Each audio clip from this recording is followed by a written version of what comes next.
Have you heard that the fish population declined by up to 35% over the past few decades? There is no doubt that we blocked fish migration paths with thousands of dams and weirs.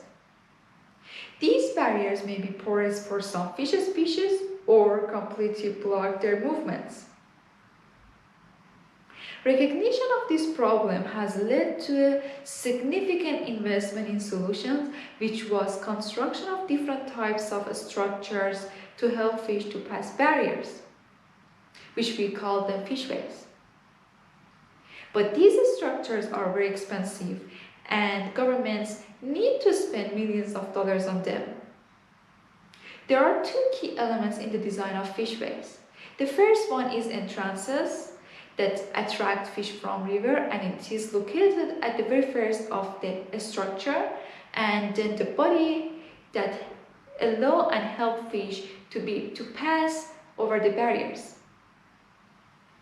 The long-term data have indicated that in the fishways, some fish species declined by 95% due to fish disabilities to jump or insufficient flow discharge into the fishways. Again, we have problem. It means that we put lots of efforts, we have spent lots of money, but fish are blocked downstream of the barriers. So we really need to do something for these poor fish to be transferred over barriers. As a part of my PhD, we came up with an innovative solution which we call it UNSW tube fishway.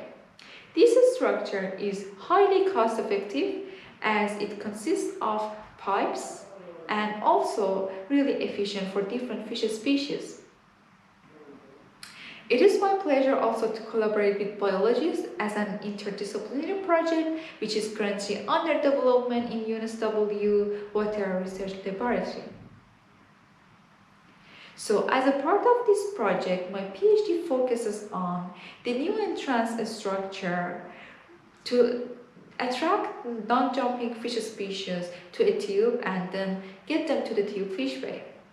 So my PhD scientifically examines how changes in different flow velocities and geometric scales and many other aspects affect the attraction of fish, and also provides important insights into the most favored condition for fish to be attracted.